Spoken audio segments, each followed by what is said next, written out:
I'll just speak up a little bit. Okay, so what I'm going to talk to you about today is the PDR Toolbox. And this is a Python package that we've developed over the last few years for analyzing observations of PDRs. And it uses Marc's models and the Cospatel models, which we'll get to. And it's a key tool, especially for observations from SOFIA. As many of you probably know, SOFIA was able to observe many of the lines that come out of photodissociation regions, particularly the carbon 1, so the carbon 2 and oxygen 1 lines. We've gotten support over the years from NASA and from the Feedback project. I'm wearing my Feedback t-shirt. Also from the ERS project that Marc just mentioned. So what does the toolbox do? Well, it allows you to fit your spectral line and continuum observations to our PDR models and determine the radiation field and hydrogen nucleon density. And we support currently both the Wolfire-Kaufman models. There's a 2020 set, and Cospatel models, which there was recently a set just in 2022, and those are currently in the toolbox. And you can choose whichever one you want when you're fitting your models. We also allow you just to plot your data on top of the model space in various ways and explore model spaces, look at just models by themselves. We can fit H2 excitation diagrams to allow you to determine temperature, column density, and the Earth to pair ratio. And with these phase-space diagrams that Marc mentioned, you can explore the electron temperature and density in the ionized gas regions just outside the PDRs from your observations. So I'll give examples of all of these things as we go through. So this is a pip installable package. So you can just do pip install PDR TPY. And we have, I think now, 8 notebooks that show you how to do different things in the toolbox, and those are in a GitHub. This particular talk that I'm doing now is one of the notebooks. It's the PDR Toolbox demo notebook. So you can follow along yourself if you want in real time. We've got various ways to learn about the package. There's our main website, our Read the Docs page, which has full documentation of all the code. We just published a paper in AJ that talks in depth about what the toolbox can do. And please, if you do use toolbox in your work, please cite our paper. And also, we were lucky enough to be chosen for one of the AES YouTube author videos recently. So if you have 45 minutes to burn, you can watch that. Okay, so the first example I'll talk about is finding the density and radiation field from observations. And the first thing that you need to do is get your observations into the toolbox. And we do these with a Python class called measurements. And a measurement is simply a data value plus an error. And so this is an example of putting in 4 different lines. So you instantiate the measurement, you give it a data value. Now, data can be a single value, it can be a vector, or it can be a FITS image. And I'll show an example of a FITS image later. So you give a data value, an uncertainty, you tell it what spectral line this is. So for instance, this one's 0163.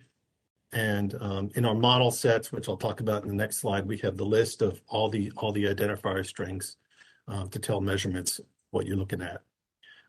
You can give it in any unit that represents intensity, and we fully support AstroPi units. So the default unit is just this ergs per second per centimeter squared per steradian. But for instance, if you're doing like CO observations, you might typically use K kilometers per second. So you can do that too, as long as you give it a rest frequency, and the toolbox will convert under the hood to the standard CGS units. So you stuff all those in the vector, and and you put them away for a minute, and then you have to choose a model set. So as I said, we've got Wolfire-Kaufman models, we've got Cosmetal models. They both cover a wide range of lines and as intensities or intensity ratios. So you pick the one that you think might best represent your source geometry. So the Wolfire-Kaufman models are plane parallel ones. Cosmetal models are clumpy. So it takes a smattering of clumps over a mass range and populates a space with them, and then does the radiative transfer through that. So in this example, we'll take the Wolfire-Kaufman model set because we like Marc. And so you give it just the name of the model set and the metallicity that you're interested in. And this screen just shows some of the ratios that are available in this model set. So you can see there's actually 74, but they scroll off the page at about 26 here. So we cover a lot of ratios. So just about any observation you can put in, we probably have it covered in the model set. Then it's very simple. The next thing is to instantiate the fitter, give it the observations, give it the model set, and run the fit. So the default is to use least squares fitting, but we also have MCMC available for you Bayesian fans. So the tool for this particular thing is called line ratio fit. So you instantiate the fitter, you call run on it. Run does have arguments that can be passed to it, but what we've tried to do in this package is make the default arguments be the sensible ones. So you don't really have to think too much about it. And you can see here it converts for the CO, it converts the K kilometers per second to CGS and tells you about it. So it fits 1 pixel because this was a single beam observation and there were no errors. And then you can look at the fit statistics. This comes directly from the LM-fit package, which we use underneath to do the fitting. So you can see things like how many data points, how many variables, chi-squared, and then the actual values that that the fitter came up with. In this case, the density in the radiation field and the errors on those. So then, now that you have results, you want to visualize them.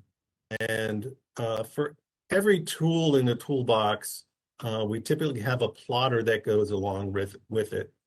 So for the line ratio fit tool, there's a line ratio plot object. And so what I'll show you in the next few slides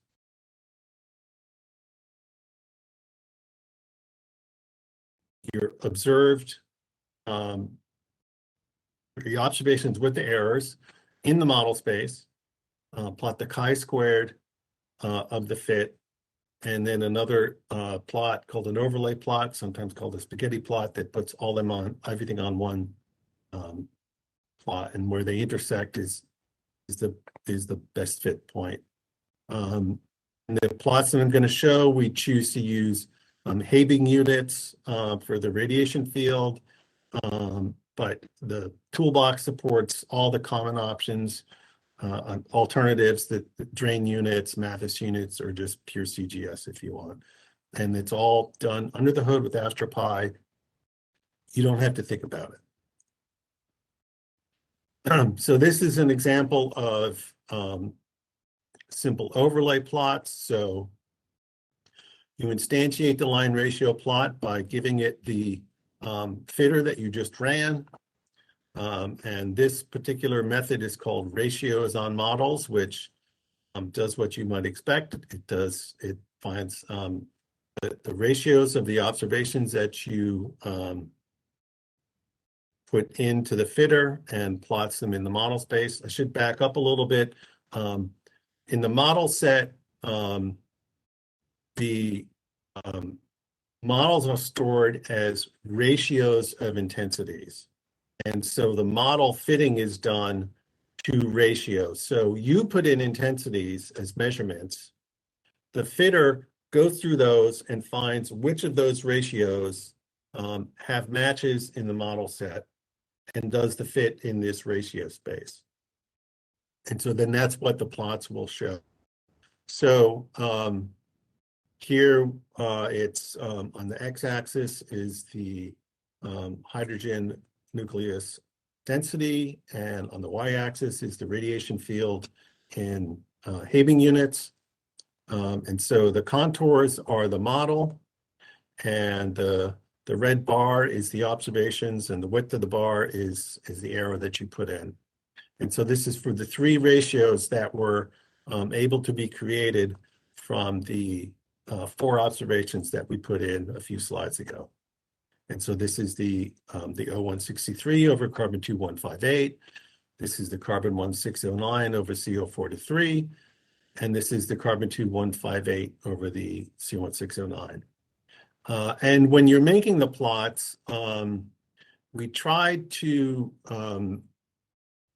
there's a lot of options you can give to change the plots around to suit you. And what we have tried to do is make the keywords for these be identical or very similar to the matplotlib keywords that you're all used to using. So for instance, the color map is CMAP.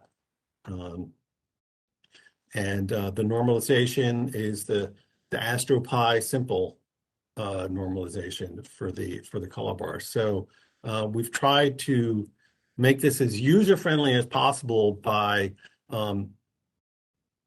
promoting keywords that you're used to seeing in either AstroPi or Matplotlib or other packages.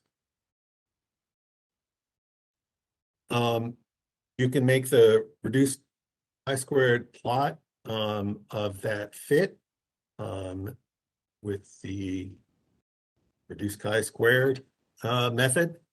And again, you can give it a variety of options.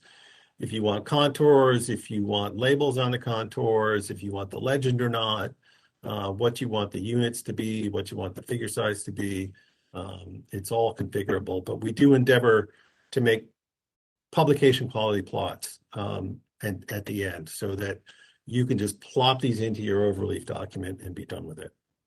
So again, this is the hydrogen density and the radiation field.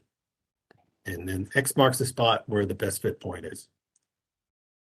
And then finally, Mark showed you an example of this before. This is all three of those ratios overlaid on the model space, and where they intersect is where that best fit chi-squared point was. You can also add your own text or annotations to plots with simple matplotlib-like commands. Okay, well, that was for a single pixel. What about maps? So we do maps, and this is an example using the SMC data from Jameson et al. So it's very similar to what you just saw, except instead of giving it data, you give it a file, and the file has it's just fits format with two planes. One plane is the image, and the second plane is the error. And then in this case, we instantiate a model set that's specific for the Small Magellanic Cloud. It's got a metallicity of 0.1. You instantiate the line ratio fit, you run it, and this fit over about 5,000 pixels takes about a minute on my laptop. And when you're done, you can simply just plot the quantity. So you can plot the density. So this is a map of the density. You have RA and DEC on the axes, and the density in per centimeter per cc. Similarly, you can plot the radiation field. This is again in Habing units, but you can choose whatever units you want. And it's all done without you having to think about it. You just run the fit and plot it. So Mark talked about H2 excitation diagrams. We also do that. This is going to look very familiar. You put your intensities in as measurements. You instantiate a fitter, you run it, you instantiate a plotter, and look at the results. So I skipped the part where you put in the intensities because you know what that looks like. But here's the fitter, so you just pass in the array of intensities. You run it, and after it's run, you can print out the values. So as Marc mentioned, the typical way to fit these diagrams is two temperatures, and so you have a hot and cold temperature. Similarly, you have a hot and cold column density and the total column density. So this is an example. So the blue points are the data with the error bars. These are the two temperature fits where they intersect. The axes are the hot and cold column densities. You can also fit a single component. Let's say you didn't have these low-lying J levels and you just had a single line. You can just tell it only fit one component of temperature. And so then you create the plotter, you show the excitation diagram with the fit, and you see it's, it's not a bad fit. There's some wiggles here. Maybe we can do better if we allow it to fit the ortho-to-para ratio as well. So you run the fitter again, only this time you say fit OPR equals true. And what you see is that the temperatures changed quite a bit, and the errors in the temperatures went down a lot. So before it was 124 plus or minus 88 for the cold temperature, and now it's 207 plus or minus 1. Well, what happened? Well, when the ortho-to-para ratio changes, what it does is it affects the odd J levels of the H2 emission, and in particular, it makes them look like they're at a lower column density than they really are. So if you allow the ortho-to-para ratio to vary during the fit, it will try to move these odd points up so that you minimize the errors in the fit. And so the blue points are the original data, and the black points are with an ortho-to-para ratio of 1.86. And you can see that that's a much better fit to the data than without the ortho-to-para ratio. So you can try this, with that option turned on or off when you have your own data, and see what works best for you. You can also, so that was for one vibrational levels. That was for V equals 0. You can also plot on an excitation diagram multiple vibrational levels. And what I did here was I just took the data from the Kaplan et al. 2021 paper, loaded them into some measurements, and stuck them in a plotter. So there's some boilerplate to load a table, an astropy table into some measurements. And then this is the plot that results. And so in this case, it's the same excitation plotter, but you just tell it you want to look at the V levels instead, and it will plot all the different vibrational levels with different colors. And you can see that each of these looks like its own little excitation diagram. And you could go through and fit each of those individually. We don't have a way to fit them simultaneously yet, but that's coming. But that's just another way to look at H2 data.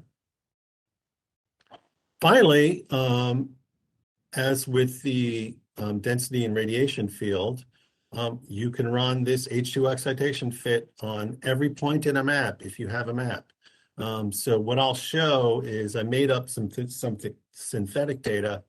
I just took two Gaussian blobs with different hot and cold temperatures and different ortho-to-para ratios, plop them onto a field, and then save them as FITS files and them in the fitter. And so this, you run it, it takes, in this case, it also took about a minute to fit 10,000 pixels on my laptop. And then we have this method called explore, that lets you look at every pixel in the map and see the fit. And so in this case, on the left panel, you can plot the total column density. You can plot any of those things. You can plot the cold column density. You could plot the cold temperature, the hot temperature, the ortho to para ratio. Whatever the map of any of those looks like would be on the left. When you click on a pixel, you see the excitation diagram on the right. And I'm going to switch over to the live plot here, just so you can see what that looks like. You see when I move this around, the fit changes as we go up into the hot blob. The temperatures are hotter, the hot temperatures are hotter. As you go down to the cold blob, temperatures are lower, and the ortho to para ratio changes. So this is just a way to explore the parameters of your data.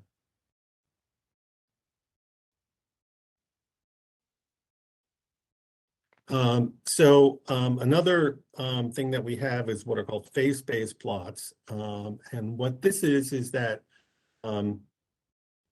you can plot on the X and Y axes the predicted ratios or predicted intensities of spectral lines or continuum from the models, and then plotted in the plot, you can put your data. So that's another way to look at how does your data fit in the model space. So I'll show the example that Marc talked about for the iron 2 line. So this would be for the ionized gas. You can do this in the neutral gas too by selecting lines that arise from the atomic or the neutral gas, like the carbon, like the CO lines or the carbon plus lines, and then just plot your data on it. So this is you create measurements from your data. In this case, you give it a ratio, and then you just call this method called phase-based. And this, it's the iron 2 1.6 over the 1.64 line versus the iron 2 1.64 over the iron 2 5.34 line. And the lines are lines of constant electron temperature, and orthogonal to that are lines of constant electron density.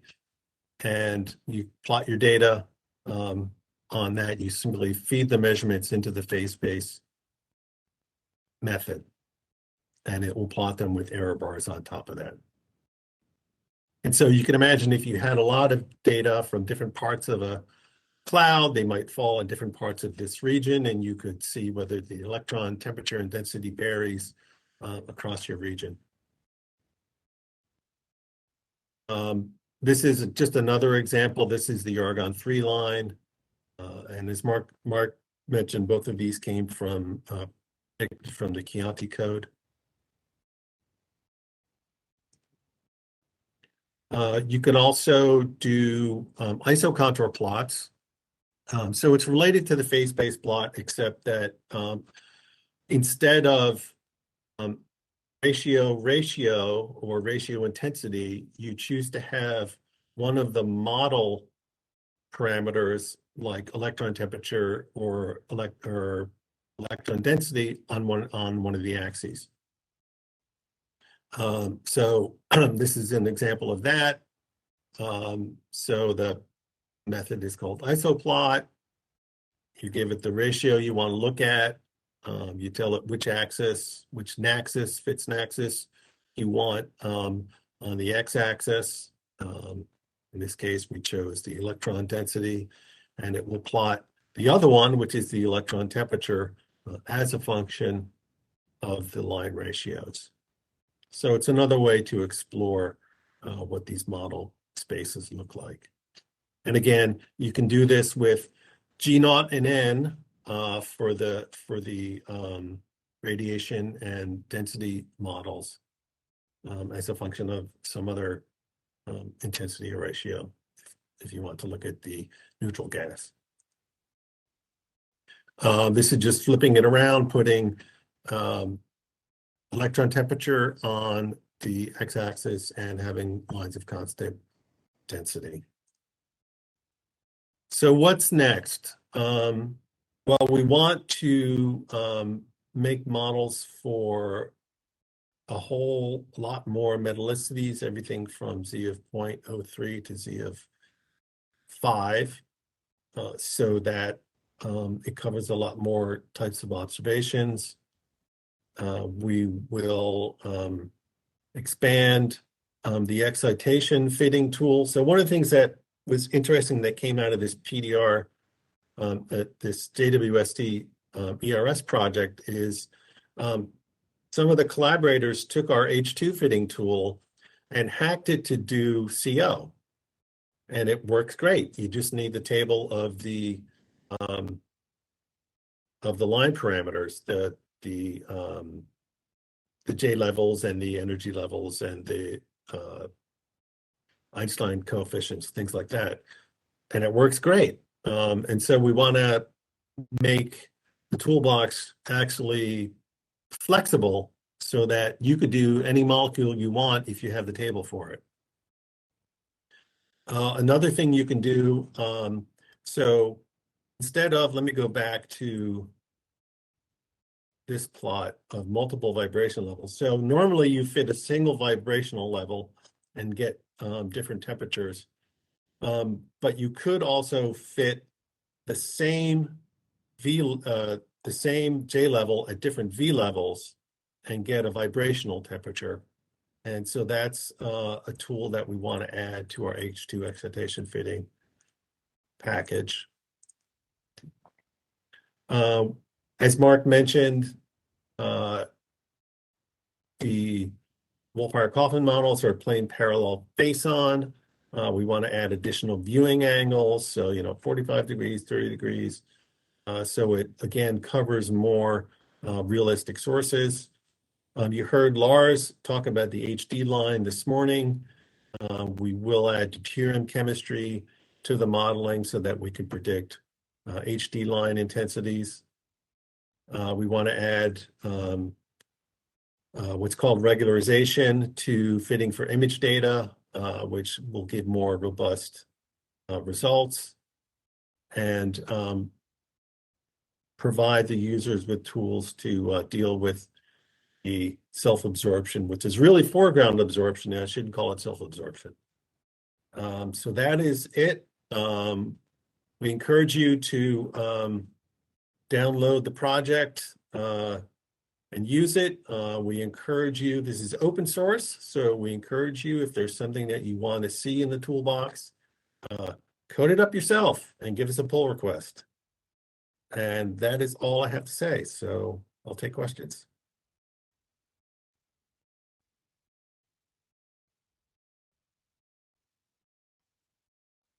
Thank you, Marc. Do we have any questions from the audience?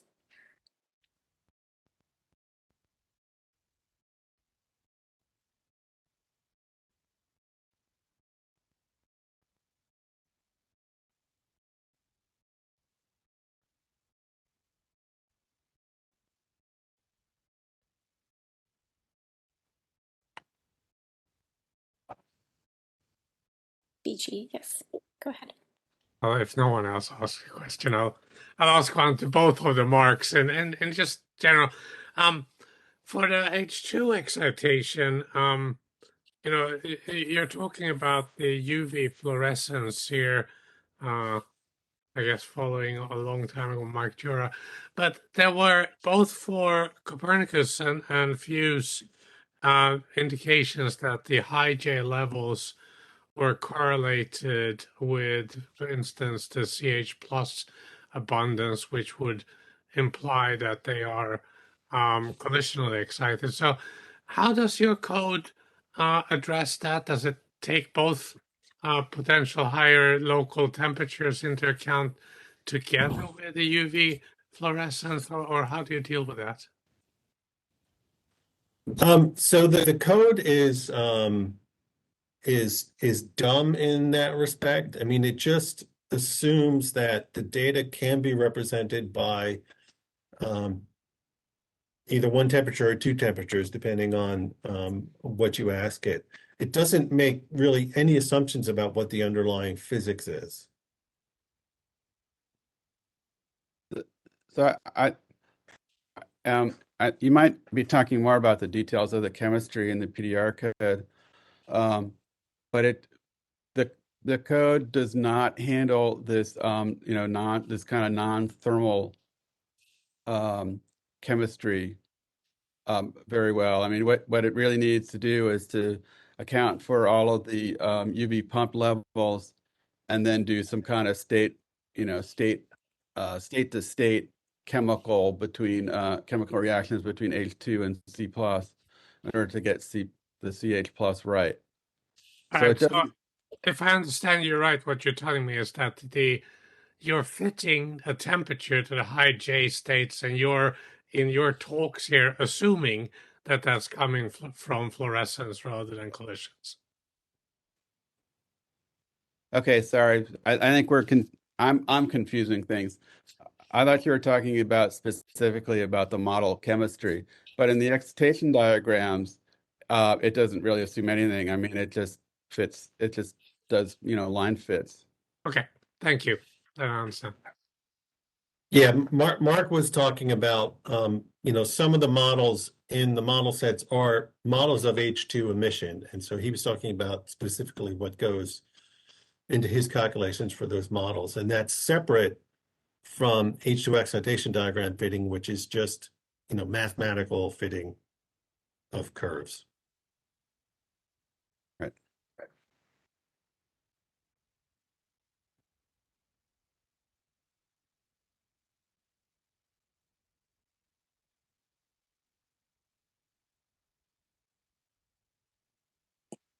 Let's go ahead. Maybe I'll also ask a quick question. Let's call it a question. So you show that all your plots that you make are using ratios of different lines. Can you expound or comment a little bit on why you prefer to work with line ratios instead of absolute intensities of spectral lines? Or is that just a bias of the plots that you show?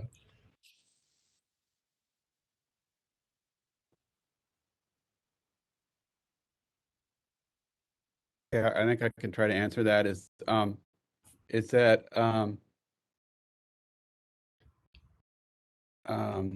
so sometimes there could be beam filling effector effects. So, if your source is small compared to the beam, you'll get a low intensity, but the model outputs assume a beam filling factor of unity. So if you just try to match the intensities by themselves, it's not really a good match. It's not necessarily a good match to the models. Again, the models assume a unit filling factor in the beam. And so if you try to just match the intensities, there's this extra parameter, which is the beam filling factor. But if you do ratios, it sort of assumes that the emission has the same filling factor. That's not always the case. So sometimes you have to correct for that as well. I mean, the carbon-2 could be very widespread, and the oxygen-1 can be, take up a much smaller fraction of the beam. But at least the first order, if you take ratios, the filling factors cancel out. Yeah, that's a very good point. Thank you.